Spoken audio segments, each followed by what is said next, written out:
ግን ልክ ትዳር ውስጥ ስንገባ ለማረፍ በቃ እንደጨረስን የምናስባለን። እኔ ትዳራችን በየትኛው ሁኔታ ተገፍቶ ይውደቅ እንደማለት ነው። የእውነት ባልና ሚስት ከአንድ ወንዝ ቢቀዳ ሁሉ ችግር እናያለን። የትዳር ግንኙነታችን እንዲቀጥል እንፈልጋለን። እነዚህ ነገሮች በሌሉበት ውስጥ አንዱ ሁሌ ቋሚ ሰጪ ከሆነ ሰው እሱን ነው በባህሪው ትግስቱ ያልቃል። እንደገናም ደግሞ አቅርቦቱ ያልቃል።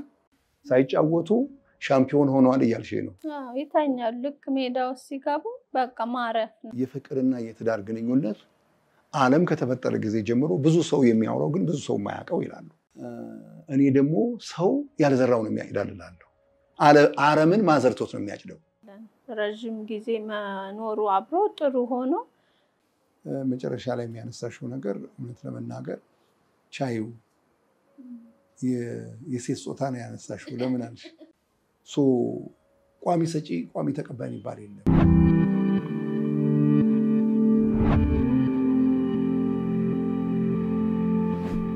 እንኳን ደህና መጣ ሻራው። ራስህን አስተዋውቀንና ዛሬ ስለ ግንኙነት ስለ ትዳር ግንኙነት እናወራለን። ከሙያህም አንፃር ግንኙነት ውስጥ እንዳለ ሰው የትዳር ግንኙነቶችን እንደሚያማክር ሰው እስቲ ስለ ልምድህ፣ ስለ ስራ፣ ስለ ራስህ ንገረን። እሺ፣ ስሜ ሻራው አለማየሁ ይባላል። በሙያዬ ስነ ልቦና ባለሙያ ነኝ። እንግዲህ ዋና ስራዬ ማማከር ነው፣ የትዳር ግንኙነቶችን ጨምሮ ማለት ነው። በኃላፊነቴ ደግሞ የሬድሻ የስልጠናና የማማከር አገልግሎት ዋና ስራ አስኪያጅ ነኝ። ትዳርን እንዴት ትገልጸዋለህ? ትዳር እንዴት ይገለጻል? ያው የትዳር ትርጉም በዘመናት ውስጥና እንዲሁም ደግሞ በተለያየ አተያይ የተለያየ ትርጉም ሊኖረው ይችላል። ግን እኔ ትዳርን በማይበትና በምረዳበት መንገድ ትዳር ማለት አንድ ያላገባች ሴትና ሌላ ደግሞ ያላገባ ወንድ በሙሉ ፈቃደኝነትና በፍቅር ላይ የተመሰረተ ሁለንተናዊ አንድነት ያለው ማለትም በአካል፣ በቁስ፣ በስሜት፣ በመንፈስ ያለ እንዲሁም በማህበራዊ ህይወት ያለ ሁለንተናዊ አንድነት ነው። ትዳር እንደዚህ ነው ልንል እንችላለን። ትዳር ውስጥ ስንሆን እንግዲህ ሊኖረን የሚገቡ ኃላፊነቶች አሉ። ብስለት ምን ያስፈልጋል ብለህ ታስባለህ? እንግዲህ ትዳር በጣም ትልቅ ኃላፊነት ነው። እንደገናም ደግሞ ከሌሎች የተቋም አይነቶች በተወሰነ መልኩ የተወሳሰበ እንደሆነ ይሰማኛል። ትዳር ውስጥ እንደሚኖር ሰው እንደገና ደግሞ ብዙ የትዳርን እንዳማከረ ሰው ማለት ነው። ስለዚህ የመጀመሪያው ነገር እንዲቀለል አድርጎ ለመናገር ያክል ሰዎች ግንኙነትን የሚመጥን የስብዕና ብስለት ያስፈልጋቸዋል። ይህንን ስንል ምን ማለታችን ነው? ለምሳሌ አንድ ሰው ብቻውን በሚኖርበት ጊዜ በዋነኛነት ኃላፊነት የሚወስደው ለራሱ ብቻ ነው ማለት ነው። ስለዚህ የመጀመሪያው የኃላፊነት ስሜት ነው። ይህ የኃላፊነት ስሜት በተግባር የተገለጠ ለራሱ የሆነ ስሜት አለ። እሱ ፕራይመሪ ሪስፖንሲቢሊቲ ወይም ደግሞ የመጀመሪያው የኃላፊነት ደረጃ ነው የምንለው። ሁለተኛ እንደገና ደግሞ በሁለተኛ ደረጃ ያለ የኃላፊነት ደረጃ አለ። ያ ማለት ማለት ነው ሌላ ሰው ኃላፊነት ይወስዳል ማለት ነው። ይሄ የምንለው ምንድነው? ትዳር ውስጥ ከገባ በኋላ ለሁሉም ግዴታ ባይሆንም ቢያንስ አንድ ተጨማሪ ኃላፊነት የሚወስድለት ወይም የምትወስድለት ሚስት ወይም ባል አለ ማለት ነው። እሱን ተከትሎ ደግሞ እንደ አስፈላጊነቱ ልጆች ይመጣሉ ማለት ነው። መጨረሻም ላይ ደግሞ የማህበረሰብን የሚወክል ኃላፊነት ይወስዳል ማለት ነው። ስለዚህ እንግዲህ ኃላፊነት በምንልበት ጊዜ በዚህ ደረጃ ልናየው እንችላለን። ሌላው ብስለት የምንለው ምንድነው? ትዳር እነዚህን ኃላፊነቶች ለመወጣት በምንልበት ጊዜ ወይም ደግሞ አንድ ሰው ለመወጣት ሲያስብ ትዳሩ የሚጭንበትን ወይም ደግሞ የሚፈልግበትን ኃላፊነት ለመወጣት የሚያስችለው ብስለት ያስፈልገዋል። ስሜትን የማስተዳደር፣ ፍላጎቶችን የማስታረቅ። ምክንያቱም ሁለት ለምሳሌ ጾታዊ ማንነታችንን ስንመለከት ከጾታዊ ማንነታችን ብቻ የሚመነጩ ልዩነቶች አሉ። እነዛ ልዩነቶች ጠቃሚ በሆነ መልኩ ትዳሩ በሆነ አዎንታዊ በሆነ አቅጣጫ እንዲሄድና እንዲያድግ እንዲለወጥ እነሱን የማስተዳደር ብቃት ይጠይቃል። ብዙ ሊያጋጩ የሚችሉ ነገሮች ይመጣሉ። ትላንት ይዘናቸው የመጣናቸው ዛሬ ያሉ ነገም ሊኖሩ የሚችሉ ነገሮች ይኖራሉ። በሁለቱ መካከል ተጻራሪ ፍላጎቶች፣ ተቃራኒ ፍላጎቶች ትይዩም ሆነው ደግሞ እነሱን ለማቀራረብና በአንድ አቅጣጫ ለመውሰድ በሚችሉበት ሁኔታ ውስጥ ሳይሆኑ ሲቀሩ እነዛን የቅደም ተከተሉን በሚገባ በመገንዘብና በማጤን እንደገናም ደግሞ ያለንን አቅርቦት በትክክል ተረድቶ ይሄ ለዚህ ይሁን የማለቱ ሂደት በጣም ቀላል ስራ አይደለምና በአጠቃላይ ግንኙነቱ የሚጠብቀውን ለመሆን ወይም ደግሞ የሚጠብቅብንን ለማስገኘትና በዛ ውስጥ የሚጠበቅበትን ኃላፊነት ወይም የሚጠበቅባትን ኃላፊነት ለመወጣት የሚያስችል የብስለት ደረጃ ያስፈልገዋል ማለት ነው። ይሄ ማለት ስንል ያው ሰው ፍጹም ይሆናል ማለት ሳይሆን ነገር ግን ቢያንስ ግንኙነቱን ጤናማ በሆነ መልኩ ያስኬድ የሚችል የብስለት ደረጃ ይፈልጋል ማለት ነው። እሱ ብስለት እንዴት ሊኖረን ይችላል? እንዴት እናመጣዋለን? በጣም ቆንጆ ጥያቄ ነው። ምክንያቱም ብስለትን በምንመለከትበት ጊዜ የተለያዩ ኃላፊነቶች የተለያየ የብስለት ደረጃ ይጠይቃሉ። በመጀመሪያ ደረጃ ብስለት ማለት ምን ማለት ነው በምንልበት ጊዜ አንድ ኃላፊነትን የወሰድንበትን ወይም ደግሞ ኃላፊነት የሚጠይቅን ነገር ኃላፊነቱ በሚጠይቀው ደረጃ ሊወጣ የሚያስችል ወይ በዛ ደረጃ ወይ ደግሞ ከዛ ባለፈ ሊወጣ የሚችል ብቃት ማለት ነው፣ ወይም ደግሞ የማንነት ይዘት ማለት ነው። ብስለት እንዴት ይገኛል በምንልበት ጊዜ የመጀመሪያው ነገር በዛ በግንኙነት ውስጥ ግልጽ የሆነ ግብ ማስቀመጥ ይጠይቃል ማለት ነው። ምክንያቱም ሰዎች በግንኙነት ውስጥ የሚገቡባቸው የተለያዩ ምክንያቶች አሉ። አንዳንዱ በቃ እድሜው ስለደረሰ ብቻ ግንኙነት ውስጥ የመግባት ነገር አለ። ሌላው ደግሞ በግፊት፣ ሌላው ደግሞ ኑሮ ብቻዬን እንደው ከበደኝ ስቲል አድርገው ምናምን ነገር ብሎ የሚያደርጓሉ። እንግዲህ ሰዎች ወደ ግንኙነት የሚገቡባቸው ምክንያቶች ግንኙነትን የሚያስኬዱበትን መንገድ በብዙ መልኩ ይወስነዋል ማለት ነው። ስለዚህ በግንኙነት ውስጥ ምንድነው ግብ ያለኝ የሚለውን ነገር በትክክል መረዳት ይኖርብናል። ምክንያቱም የአንድን ሰው ውድቀትም ሆነ ስኬት የምንለካው በመጀመሪያ ደረጃ ካስቀመጠው ግብ አንጻር፣ በተለይ ደግሞ የትዳር ግንኙነት ከሚጠይቀው ግብ አንጻር ያለ መረዳትን ወይም ደግሞ ያለ ዝግጅትን ይወስናል ማለት ነው። ስለዚህ አንድ ግብ በምናስቀምጥበት ጊዜ ግቡን ለማግኘት የሚያስችል ቅድመ ዝግጅትን ይመለከታል ማለት ነው በአንድ መልኩ። ሁለተኛው እንደገና ደግሞ የትዳር እውነታን በሚገባ መገንዘብ ያስፈልጋል። ቅድም ምክንያቶቹን እያነሳን ነበራለን። ሰዎች በተለያየ ምክንያት በጠቀስናቸውም ባልጠቀስናቸውም ምክንያት አንዳንዱ ከጭቅጭቅ አልገላገል ብሎ፣ አንዳንዱ እድሜ እያለፈ ነው ብሎ፣ አንዳንዱ ብቻ የመኖር ሰለቸኝ ብሎ ሌሎች ምክንያቶችንም እነዚህ ሁሉ ምክንያቶች ሰው ላይ ሊከሰቱ የሚችሉት ናቸው። ግን አንዱም ቢሆን ለማግባት በቂ ምክንያት አይደለም።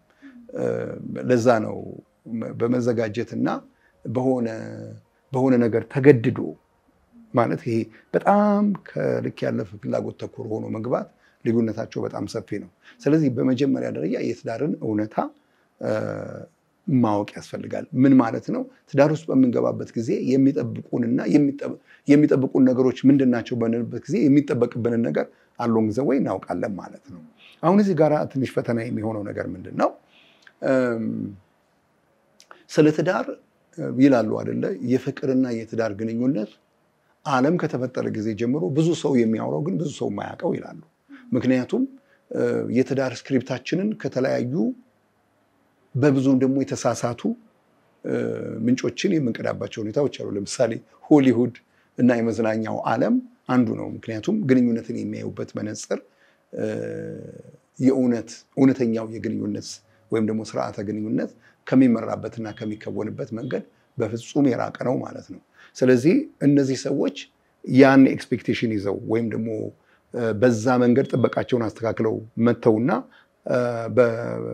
በገሃዱ ዓለም ደግሞ ግንኙነት በሚገቡበት ጊዜ የሚያገኙትና የሚያገኛቸው ነገር በሚጣረስበት ጊዜ ከራሳቸው ጋር የመጣላት፣ አጠገባቸው ካለው ሰው ጋር የመጣላት፣ እንዲሁም ደግሞ ከትዳር ያላቸው አጠቃላይ ጥበቃ በመጣረሱ ምክንያት በጣም በራሳቸውና በግንኙነታቸው ላይ ብዙ ችግር ይፈጥራሉ። ስለዚህ ትክክለኛ የሆነውን እውነተኛውን የትዳር ስክሪፕት አውቆ ለትዳሩ ተገቢውን ዝግጅት ማድረግ። ይሄ ማለት እንግዲህ ብዙ ነው። ስነ ልቦናዊ ዝግጅት አለው፣ ቁሳዊ ዝግጅት አለው፣ እንደገናም ደግሞ የስብዕና ግንባታ ዝግጅት አለው። እነዚህ በጣም ሰፊ ናቸው በባህሪያቸው። አትሊስት ግን በትዳር ውስጥ ምንድነው ማግኘት የምፈልገው ብሎ የትዳርን ግብ ማስቀመጥና እንዲሁም ደግሞ እውነተኛውን ስርዓተ ትዳር በተገቢው ሁኔታ ማወቅና የሚጠይቀውን ነገር ለማድረግ ያለ ዝግጁነትን ይመለከታል። እነዚህን የሚያደርግ ከሆነ እንግዲህ ብስለት የእድገት ውጤት ነው የሚሆነው። ማደግ ደግሞ በጊዜ ውስጥና እንዲሁም ደግሞ ማደግ የሚጠይቀውን ነገር በየቀኑ በመጨመር አዎንታዊ በሆነ መልኩ፣ ሁለተኛ እንደገና ደግሞ መቀነስም አለው። ምናልባት ግንኙነትን የማይመጥኑ ባህሪያትን በተለያየ መልኩ ይዘን እንገኛለን። አንዱ ለምሳሌ ግለኝነት ነው። ግለኝነትን የምናነሳበት ምክንያት ምንድነው? ግለኝነት በቀላሉ የሚታይ ባህሪ አይደለም። አብዛኞቻችን ከማግባታችን በፊት ብቻችንን የኖር ነው፣ ወይም ደግሞ በአብዛኛው ብዙ ነገር የሚዞረው በእኛ ፍላጎትና በእኛ ብቻ ዙሪያ ነው። ያ ማለት ምን ማለት ነው? ግለኛ የመሆን ዝንባሌያችን ከፍተኛ ነው ማለት ነው። ወደ ግንኙነት በምንመጣበት ጊዜ ደግሞ ከሌነት ወደ እኛነት ስለምንመጣ ከመጀመሪያው ባህሪ መላቀቅ ቀላል አይሆንም። ምክንያቱም አንዳንድ ሰዎች ግለኛ እንደሆኑ ሳይገባቸው እንኳን እየተነገራቸው እንኳን የማይገባቸው ሁኔታዎች አሉ ማለት ነው። ስለዚህ እነዚህን ባህሪያት እውነት ነው እውነተኛው የባህሪ ይዘት የሚገለጠው ባህሪውን የሚገልጠው ሜዳ ውስጥ ስንገባ እንደሆነ አውቃለሁኝ። ማለትም የትዳር ግንኙነቱ እንደሆነ ይታወቃል። ነገር ግን ስለዚህ ነገር ቅድመ እውቀት ኖሮ ግን አዌርነሱ ወይም ደግሞ እውቀቱ ኖሮ ስንገባና ሳንገባ በጣም ያለው ልዩነት የሰማይና የምድር ያክል ልዩነት ነው። እነዚህን ነገሮች በተገቢው ሁኔታ መገንዘብ እንደገናም ደግሞ ቢያንስ እስከምናገባበት ጊዜ ባለው ሂደት ውስጥ ትዳር ዓላማችን ከሆነ ልክ ለሌሎች ላይክ አንድ ሰው ስራ ለመያዝ በትምህርት ራሱን እንደሚያንጽና ስራ ለመያዝ የሚጠይቀውን ቁመና ለማግኘት የሚገባውን ጥረት እንደሚያደርግ ሁሉ ግንኙነትን በዚህ ልክ እንዲሁም ከተቻለ ደግሞ ከዚህ በላይ የሚጠይቅ መሆኑን ተረድቶ ራሱን የማዘጋጀቱን ሂደት ቢያንስ ባነሳናቸው ጉዳዮች ላይ ራስን ማዘጋጀትና መብሰልን በማደግ ማምጣት ያስፈልጋል ማለት ነው። ስለዚህ እድገት የሁለት ነገር ውጤት ነው። ሁሌ እንደምለው አንዱ መጨመር ነው የሚያስፈልገንን ነገር ግን የሌለንን፣ አንዱ ደግሞ መቀነስ ነው ያለን የማያስፈልገንን ማለት ነው። ምንድነው ትዳር ውስጥ ስንገባ አንዳንዴ ብዙ ደክመን ለዛ ግንኙነት ወደ ትዳር እንዲገባ ብዙ እንደክማለን፣ የሚያስፈልገውን እናረጋለን።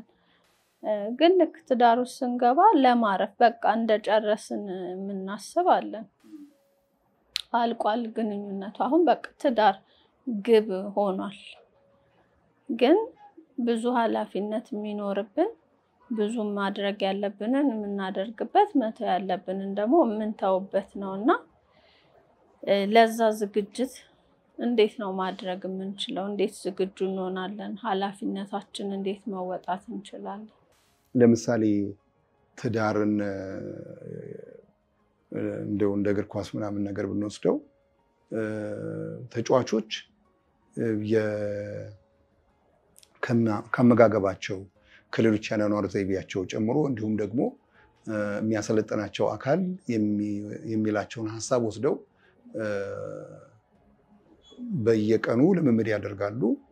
የተለያዩ ለነሱ የሚዘረጋላቸው የሚተገብሯቸው የስልጠና ሂደቶች አሉ እና ከዛ በኋላ ሜዳ ይገባሉ። አሁን የምትይ ምንድነው? ልክ ሜዳ ሲገቡ ሳይጫወቱ ሻምፒዮን ሆነዋል እያልሽ ነው? አዎ ይተኛሉ። ልክ ሜዳ ውስጥ ሲገቡ በቃ ማረፍ ነው አላማችን ብሎ መተኛት። ያ ሁሉ ዝግጅት ለመጫወት ነው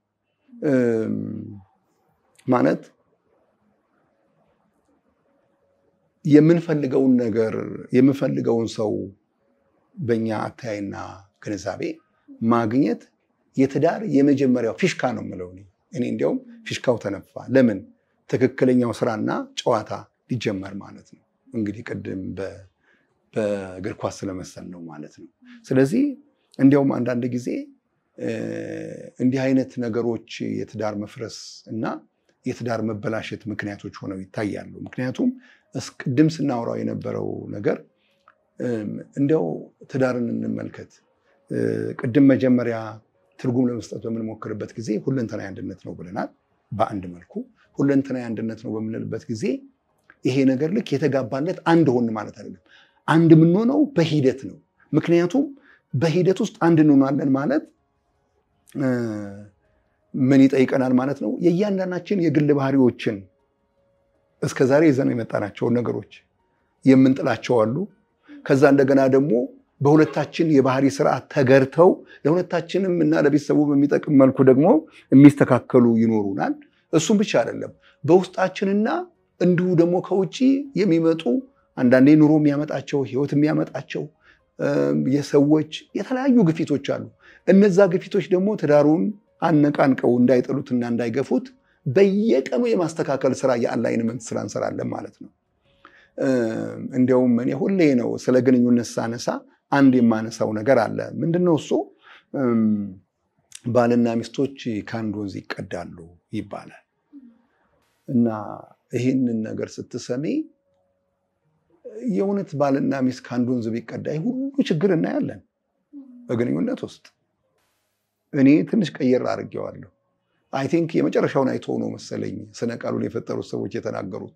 ሁለት ባልና ሚስቶች ትዳሩን ለማቆምና ለማቅናት የሚጠይቀውን ዋጋ ከከፈሉና በየቀኑ እየተማሩ ትዳራቸውን የሚያስተካክሉ ከሆነ እና ፈጣሪ ካገዛቸው ወደ አንዙሩ እንዲፈሳሉ። ሁለት የተለያዩ ወንዞች ነበሩ። የራሳቸውን ከለር ይዘው ይመጣሉ። የሁለቱን ከለር ይዞ የሚወጣው የጋራ ወንዛቸው ደግሞ ወደ አንድ አቅጣጫ እንዲፈስ ይደረጋል ማለት ነው። ይሄ ሲወራ ቀላል ነው፣ ሲሰራ ከባድ ነው። ቅድም ያልነው ትዳር በጣም ብዙ ኃላፊነቶች የሚጠይቅ ከመሆኑ ጋር ተያይዞ እንደውም እኮ ባጭሩ መጀመሪያ እኔ የምወስደው ኃላፊነት ለራሴ ነበር። ትንሽ ቀለል ይላል አይደል? ሌላ አንድ ሰው ሲጨምር ደግሞ ክብደቱ የተወሰነ ደግሞ ይጨምራል። እንደገና ደግሞ ልጆች በሚመጡበት ጊዜ በወጪ በይው ስሜት ከማስተዳደር አኳያ በይው እንደገናም ደግሞ ቤተሰቡ ጤናማ በሆነ የህይወት የግብ ስርዓትና ጤናማ በሆኑ የህይወት እሴቶች ተገንብቶ መጀመሪያ ለራሳቸው ለቤተሰባቸው ከዛም ለማህበረሰባቸው አስተዋጽኦ የሚያደርጉ ሰዎች እንዲሆኑ መስራት እንዴት ሊቀል ይችላል? ስለዚህ ሉክ የተማሪ የዩኒቨርሲቲ ግራጁዌሽን ብንመለከት ተማሪው ተመረቀ የተባለው ከትምህርት ቤት ነው፣ ከህይወት አይደለም። ስለዚህ ግራጁዌሽኑ የትምህርት ቤት ነው። ትምህርት ቤቱም ቢሆን ያ መደበኛው ትምህርት ቤት እንጂ ኢመደበኛ በሆነ መልኩ ያለው መማር፣ በስራ ሂደት ውስጥ ከስራ መማር፣ በመስተጋብር ሂደት ውስጥ ከሌሎች መማሩ ይቀጥላል። ማቆሚያ የለው፣ ይቀጥላል፣ ይሄዳል ማለት ነው። ስለዚህ የምፈልገውን ሰው አግኝቻለሁ፣ ስለዚህ ከዚህ በኋላ ስራ የለብኝም ብሎ ማሰብ ማለት እኔ ትዳራችን በየትኛው ሁኔታ ተገፍቶ ይውደቅ እንደማለት ነው። ብዙ ጊዜ በዚህ ጉዳይ ላይ በተለያዩ አጋጣሚዎች ስናገር አንድ የምለው ነገር አለ። እሱ ምንድነው? የጓሮ አትክልትን ነው የምመስለው። የጓሮ አትክልት በጣም ብዙ ነገሮችን ይይዛል። መሬቱ ይቆፈራል። ከዛ በኋላ የምንፈልገውን አትክልት እንተክልበታለን። ሁለት አቅጣጫ ነው የሚይዘው።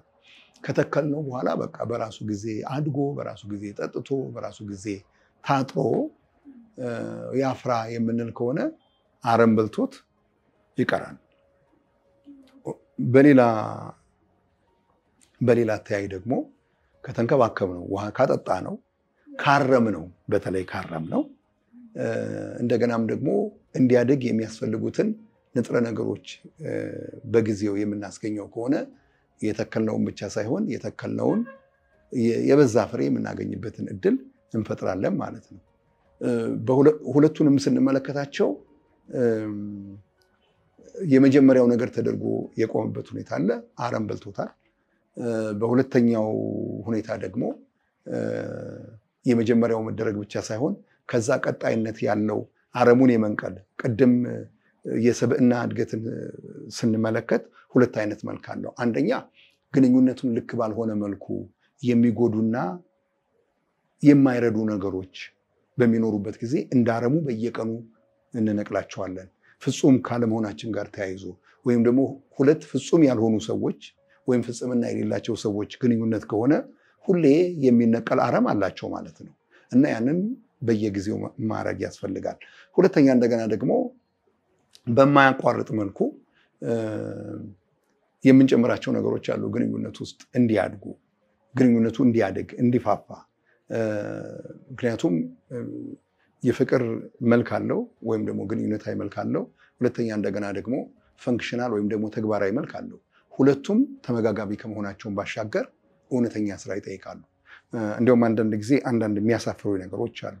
ወይ እከሊት እንደው ከሌና አግኝታለች ታድላ እንደው ታድሎ እንደዚች አይነት ሚስት አግብቶ ሲሉ እኔ እውነተኛ የትዳር ግንኙነት የእድል ጉዳይ አይመስለኝም።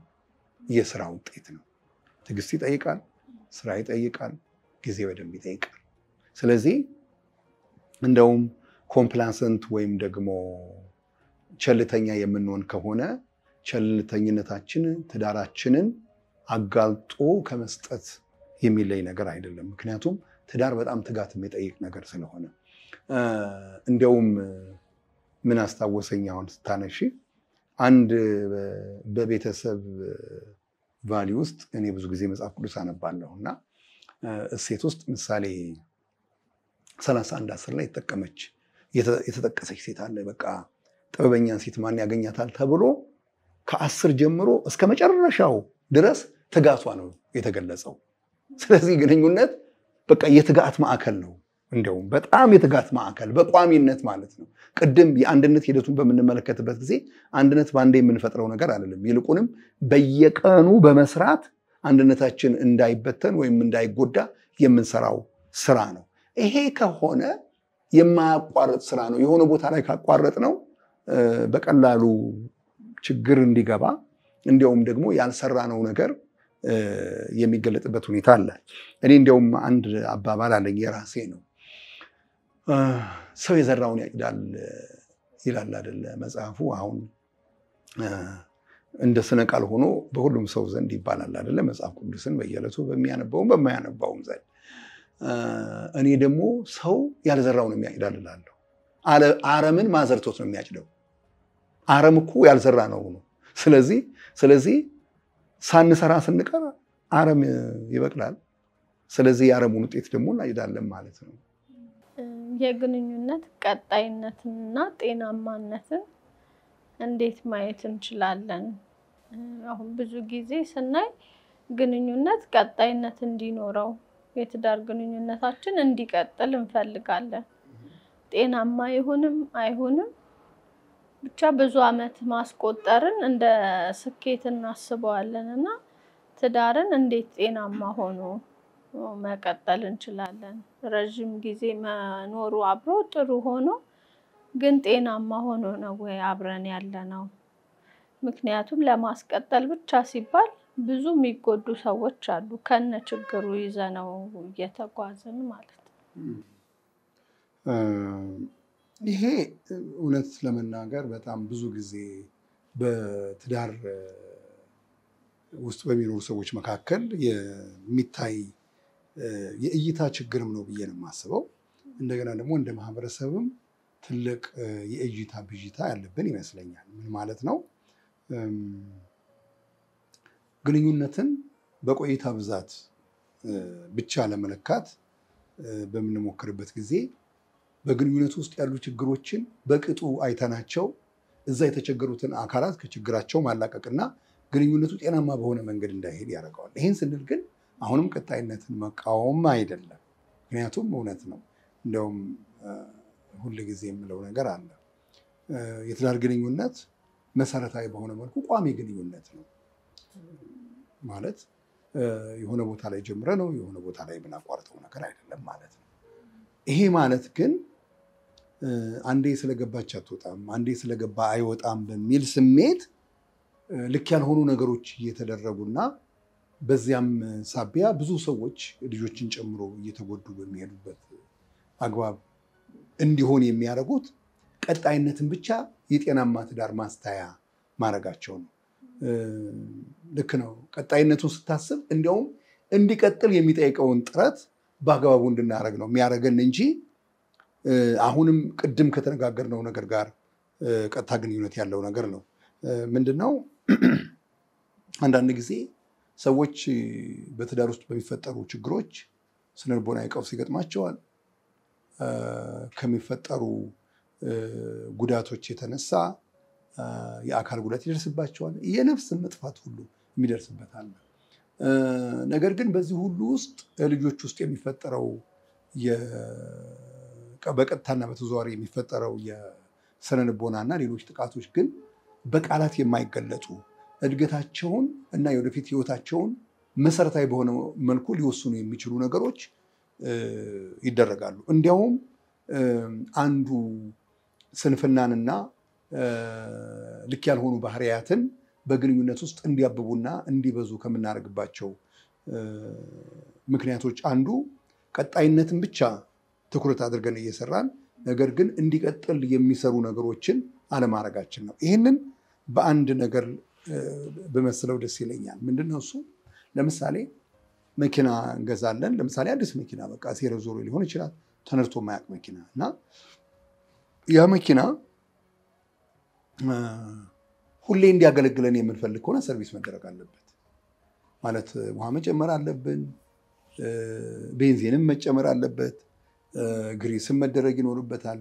እንደገና ደግሞ የሆኑ የመኪናው አካላት ቢሰበሩ ኦር ሌላ ችግር ቢደርስባቸው እነሱ የሚተኩበት ምክንያት፣ እንዲሁም አንዳንድ ጊዜ እንዲህ አይነት ችግሮች ራሱ ሳይፈጠሩ መኪናው ተገቢውን ሰርቪስ እንዲያገኝና የበለጠ ለረጅም ጊዜ እንድንጠቀምበት ያደርጋል ማለት ነው።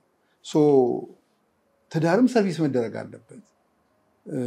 እንግዲህ እንደምናውቀው የትዳር ግንኙነት የሁለት ሰዎች ፍላጎት ተቃራኒ ሊሆን ይችላል፣ ተመሳሳይ ሊሆን ይችላል፣ ተጓዳኝ ሊሆን ይችላል፣ የበዛ ያነሰ ሊሆን ይችላል።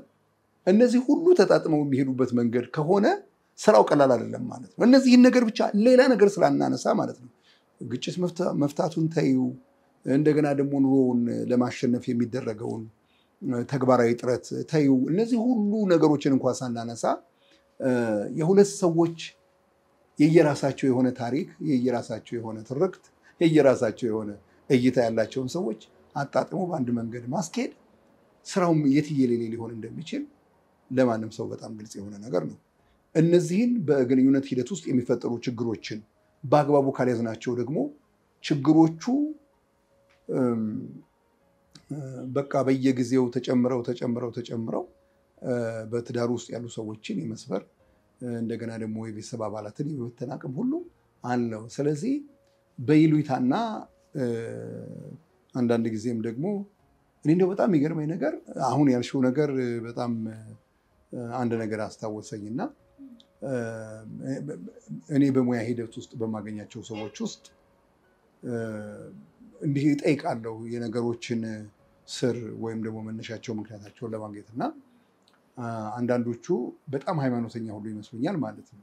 ያው እግዚአብሔር ፍቺን ይጠላል የሚለውን ነገር እንትን በማለት በማሰብ ነው እንጂ እኔ እንደው ትዳሩ እንኳን ካበቃለት ቆይቷል ምናምን ነገር ይላሉ። እና ከዛ በኋላ እነዚህ ሰዎች መጽሐፍ ቅዱስን በጥልቀት እና የምር በቅርበት የሚያውቁት ይመስለኝና እንደው ተጨማሪ ነገሮችን ልሂድ ሲል የሚያውቋት ይችን ብቻ ነው እና እንዴት ሰሟት ምናምን ነገር እላለሁ።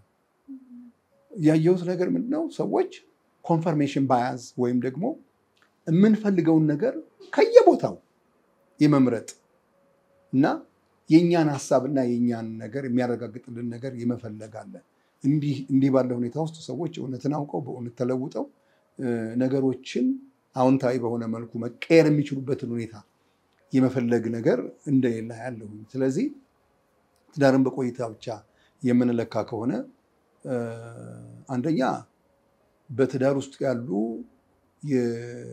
የተቸገሩ ድምፆችን እንዳንሰማ። ምክንያቱም አንዳንድ ጊዜ በሽምግልና ሂደት ውስጥ በተለይ እኛ ሀገር የተለመደው እሱ ስለሆነ በሽምግልና ሂደት ውስጥ እንዲህ አይነት ነገሮች ይመጣሉ እና ያው ለልጆችሽም ብለሽ እንደገና ደግሞ ያው ትዳር እንደምታውቁት ቃል ኪዳን ነው። እግዚአብሔር ፍቺን ይጠላል። ስለዚህ አስቀጥሉት። ምንድነው ችግራችሁ? እንደውም ሌላ ነገርም አስታውስ። ምንድነው ችግራችሁ? ማን ተቸገረ? ምን ተደረገ? የሚለውን ነገር የተፈጠረውን ችግር አንስቶ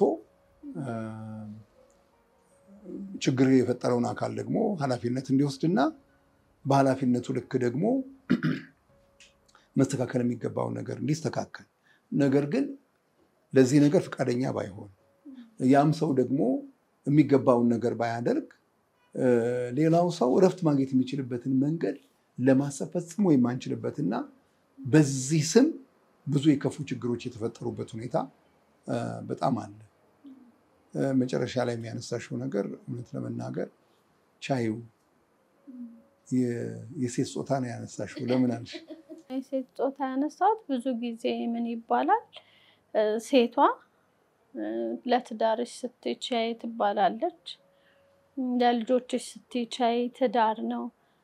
በትዳር ውስጥ ችግሩን ከመፍታት ይልቅ ያንን ችግር የሚፈጥረውን ሰው አይ ከዚህ ችግርህ ተስተካከል ከማለት ይልቅ ችለሽ ቻዩ፣ ምክንያቱም ትዳርሽ ስለሆነ ችለሽ ኑሪ ትባላለች።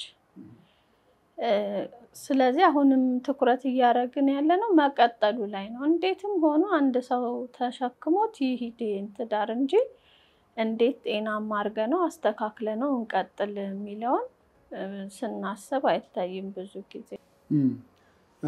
ቻዩ ወይም ደግሞ ቻላት እንደውም መቻቻል እንደ አንድ ቨርቹ ወይም ደግሞ እንደ አንድ እሴት ተደርጎ ምናምን ነገር ይነሳል። እኔ በትዳር ቃላት ውስጥ በጣም ከሚከብሩ ቃላቶች አንዱ እሱ ነው። ምክንያቱም መቻል ነው ያለብን እንጂ መቻቻል አይደለም። ይህንን የምለው ለምንድን ነው? ባይ ዘ ዌይ በትዕግስትና በመቻል መካከል ያለው ልዩነት ስለማናቅ ይመስለኛል ብዙ ጊዜ እንደዛ የምንለው። ለምሳሌ እኔ በትዕግስት አምናለሁ። በትዕግስት ሴንስ ምንድን ነው? ለምሳሌ በሁለት ሰዎች መካከል በአንዱ ወይም በሁለቱም ምክንያት ችግሮች ከተፈጠሩ ያንን ችግር የፈጠረው አካል እውቅና ሰጥቶ ያንን ችግር ለመለወጥ አዎንታዊ እርምጃ እየተራመደ ከሌሎች የሚያስፈልገውን እገዛ እያገኘ፣ ሌላው ሰው ግን ያንን ችግር ፈጣሪ ለመሆን ረጅም ጊዜ እንደፈጀበትና የባህሪ ይዘቱ እስኪሆን ድረስ እሱ ላይ የታወቀና የተገለጠ ከሆነ ችግሩን ደግሞ ለመፍታት የባህሪ ይዘት ስለሆነ ጊዜ ሊጠይቅ ይችላል፣ ትዕግስት ሊጠይቅ ይችላል፣ ብዙ እንደገና ደግሞ አቅርቦትም ሊጠይቅ ይችላል። ይሄ ትዕግስት ልንለው እንችላለን። ነገር ግን አንድ ሰው ችግር ፈጥሮ ወይም ችግር ፈጥራ ያንን ነገር እውቅና ሰጥቶ አዎንታዊ ለውጥ ከማምጣት ይልቅ አይ ለምን አትሸከመው እኔ ይሄኛውን ሸክም አይመቸኝም ይቅርታ አድርጊልኝ፣ ምክንያቱም ልክ ነው ብዬም አላምንም። ምክንያቱም ግንኙነት መጀመሪያ ዲፋይን በምናደርግበት ጊዜ የሁለት ሰዎች የጋራ ፍላጎት የሚስተናገድበት ስርዓት ከሆነ አንደኛ ሁለትዮሻዊ መሆኑን ማረጋገጥ ይኖርብናል። ሁለትዮሻዊ ሴንስ ምንድን ነው? ግንኙነቱ ሁለቱም ሰዎች በአንጻሩ በእኩልነት የሚጠቀሙበት ስርዓተ ግንኙነት መሆን አለበት። ምክንያቱም አንዱ ቋሚ ሰጪ ሆኖ ሌላኛው ቋሚ ተቀባይ የሚሆንበት በአንድ ምክንያት የለም። ምክንያቱም ሳይሰጥ የሚቀበሉ ህፃናት ብቻ ናቸው። ሳይሰጡ የሚቀበሉ በሽተኞች ናቸው። ሳይሰጡ የሚቀበሉ የሸመገሉና ራሳቸውን ማገዝ የማይችሉ ሰዎች ናቸው። ልጆችን ብንመለከት የሆነ ቦታ ላይ ይቆምና እነሱ መስጠት ይጀምራሉ። የታመሙ ሰዎችን ወይ ይድናሉ ወይ ደግሞ ያልፋሉ። ሽማግሌዎችንም ብንመለከት ብዙ ሲሰጡ የኖሩ ናቸው። ያን ማድረግ ይገባቸዋል። ይሄ ሰውዬ ወይም ደግሞ ይቺ ሴትዮ መጀመሪያ ላይ ያየነው ምንድን ነው? ኃላፊነት ለራሱና ለሌላው የሚወስድ በምንልበት ጊዜ አንዱ የኃላፊነት መልክ ሲገለጥ ባይዘወይ ይህንን ባረግ እንዲህ አይነት ለውጥ አመጣለሁ ብሎ ኃላፊነት በሚወስድበት ጊዜ ይሄ ምን ይባላል? የለውጥ ኃላፊነት ይባላል። ነገር ግን ደግሞ ሰው ችግር በሚፈጥርበት ጊዜ ችግሩን እውቅና ሰጥቶ ችግሩ እንዲቀየርና እንዲለወጥ በሚሰራበት ጊዜ ይሄ ደግሞ የተጠያቂነት ኃላፊነት ይባላል። ስለዚህ እነዚህን ነገሮች ቅድም ምን ይጠይቃል ያልሽኝ ነገር እነዚህን ነው የሚጠይቀው። እነዚህ ነገሮች በሌሉበት ውስጥ አንዱ ሁሌ ቋሚ ሰጪ ከሆነ ሰው እሱን ነው በባህሪው። ትዕግስቱ ያልቃል፣ እንደገናም ደግሞ አቅርቦቱ ያልቃል። መጨረሻ ላይ እንኳን ለሰው ለራሱ መቆም ያቅተዋል ማለት ነው። ግንኙነቱ በተፈጥሮ ሂደት ውስጥ ራሱ መቀጠል ይቸገራል። ቋሚ ሰጪ ቋሚ ተቀባይ የሚባል የለም። ሁለቱም ሁሌ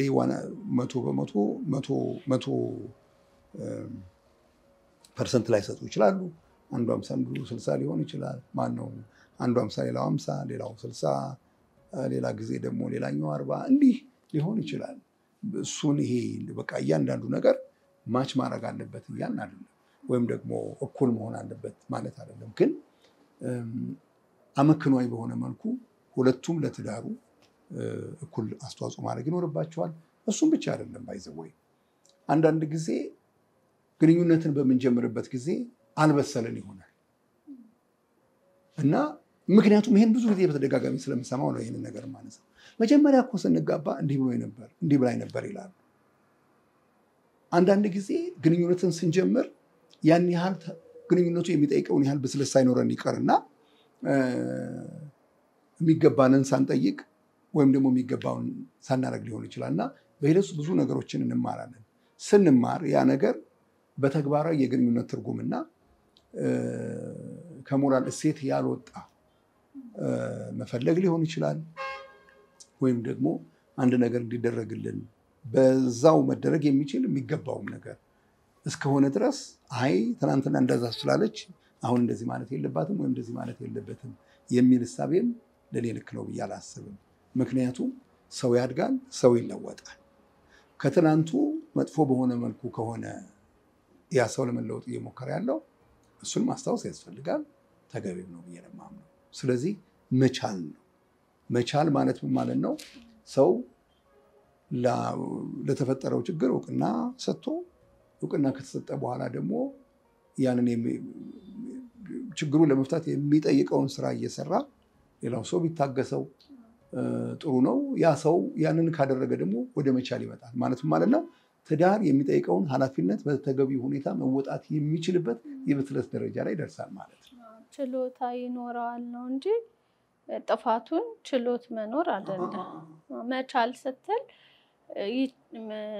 ተቻለው ወይም ይቻላት ማለት አይደለም። ችሎታ ይኖረው ያንን ትዳር የሚመራበትን ችሎታ ያዳብራል። እዚህ ጋር ምንድነው በትዳር ግንኙነት ውስጥ ባይዘወይ በየቀኑ መማር ነው ያለው። በየቀኑ መማር እሱ ብቻ ነው የሚገርመው፣ እሱ አይደለም የሚገርመው፣ መማማርም ነው ያለው። ይሄ ምን ማለት ነው? ለምሳሌ ትናንት የፈለግሽውን ነገር ዛሬ ላትፈልጊ ትችያለሽ። ትናንትና በትንሹ የፈለግሽውን ዛሬ በብዙ ልትፈልጊ ትችያለሽ። የትናንትናውን ተቃራኒ ልትፈልጊ ትችያለሽ። ይሄ ማለት ምን ማለት ነው? እርስ በርሳቸው እየተናበቡ አንዱ ከሌላው ስለ ፍላጎታቸውም መሆን ስለሚፈልጉት ነገር በየጊዜው የሚያስቀምጧቸው ግቦች ሊኖሯቸው ይችላሉ። እነዛን ግቦች በማግኘትና በማሳካት ሂደት ውስጥ የሚጠይቁት የተለያየ ነገር ሊኖር ይችላል ከሁለቱም ሰዎች። እነዛን በማድረግ ሂደት ውስጥ አቅም እየፈጠርን እንሄዳለን ማለት ነው። ዛሬ ችግሩን የፈታንበት መንገድ እዛ ችግር ውስጥ ተመልሰን እንዳንገባ ሳይሆን ተመሳሳይና መሰል በሆኑ ችግሮች ውስጥ እንዳንገባ ጉልበትና አቅም ይጨምርናል ማለት ነው። ሁሉንም ችግሮች በአንድ ጊዜ መፍታት ባንችልም በሂደትና በጊዜ ርዝመት ውስጥ ደግሞ የሚጠበቅብንን ከመሆን አንጻር ብስለቱ የሚጠይቀውን እየሆንን እያገኘን እንሄዳለን። ስለዚህ በግላችን እንማራለን፣ እርስ በርሳችን እንማራለን። ቀናዊና እንዲሁም ደግሞ ግንኙነት ትርፉም ብቻ ሳይሆን ኃላፊነቱንም መውሰድ ይኖርብናል። ምክንያቱም ባይዘው የትዳር ኃላፊነትን መወጣት የማይችል ሰው የትዳር ትሩፋትን ሊያገኝ አይችልም። አሁን ችግሩ ምንድነው? ሁሉም ሰው ሳይሰራ ለመብላት የሚያስብ ከሆነ አንዱ በሌላው ኪሳራ፣ አንዱ በሌላኛው ወጪ። ይሄ ደግሞ በቋሚ ግንኙነት ውስጥ ፈጽሞ የማይታሰብ ነገር ነው። ምክንያቱም እኔ ሁሌ ተቀባይ መሆን ከሆነ እሰለቻለሁ። እሱም ብቻ ምናለም ተግባራዊ በሆነ መልኩም የማይቻል ነገር ነው። ምክንያቱም ለዛ ቤተሰብ አስተዋጽኦ የማላረግ ከሆነ በመጀመሪያ ደረጃ ግንኙነት ውስጥ ልጦር ነው እንደ የገባሁት። ጡረታ ከሆነ ካቴጎሪው ሌላ ነው፣ በሌላ ሁኔታ ውስጥ ነው መታየት ያለበት። እንደዛ የሚሉ ሰዎች ግን አሉ። ምንም ሳትጠብቂ አንቺ የሚጠበቅብሽን ዝም ብለሽ አርጊ፣ ምንም እንዳትጠብቂ ካዛኛው ሰው። እንግዲህ እነዚህን ሰዎች የት እንደማስቀምጣቸው አላውቅም፣ ግን ለቃላቸው ራሱ ታማኝ ናቸው ብዬ አላስብም። ምክንያቱም እነዚህን ሰዎች ተግባራዊ ህይወታቸውን እነሱ እንዴት ነው የሚኖሩት ብትይ ፕሮባብሊ የሚሰብኩትን አይደለም። ይሄ ከሆነ መጀመሪያ ጋብቻ ራሱ ምን አስፈለገ?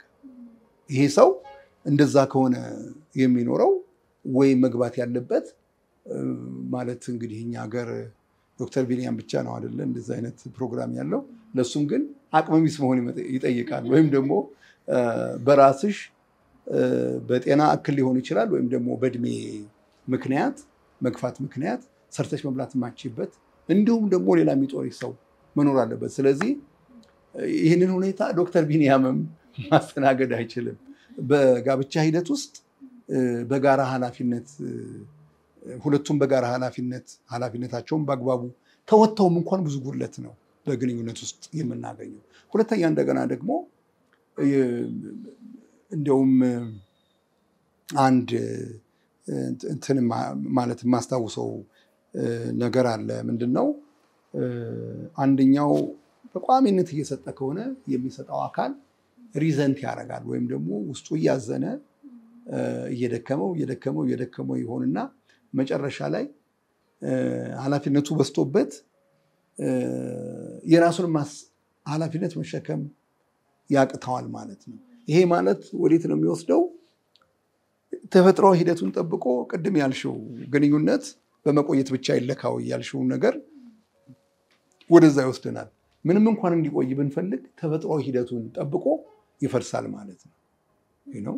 ምክንያቱም የሚገባው ነገር ስላልተደረገለት ልክ የጓሮ አትክልቱ ባለማጣጣታችን ምክንያት ይደርቃል።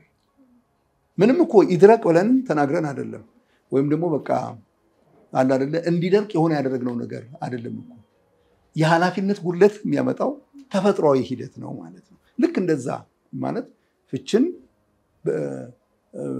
በፍቺ ሰውን ስላስፈራራ ነው ግንኙነቱ ከፍቺ ላይ ቆም።